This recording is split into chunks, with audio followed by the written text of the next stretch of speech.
अस्सलाम वालेकुम दोस्तों अलहमदुल्ला ADF के जानिब से और स्पेशली रेस नबन खान लुंड वेलफेयर ट्रस्ट के ताउन से दादू के गरीब और मुस्तहक फैमिलीज़ में 100 राशन डिस्ट्रीब्यूट किए गए।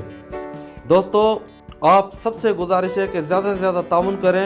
इस रमज़ान के मुबारक महीने में बहुत सारी ऐसी फैमिलीज़ हैं जो सहरी और इफ्तार के लिए परेशान हैं। आप में से जो भी दोस्त इस खैरकार में हिस्सा लेना चाहे तो रब्ता ज़रूर करें। अगर मदद नहीं कर सकता तो इस वीडियो को लाजिम शेयर करें। शुक्रिया, जज़ाकल्लाह।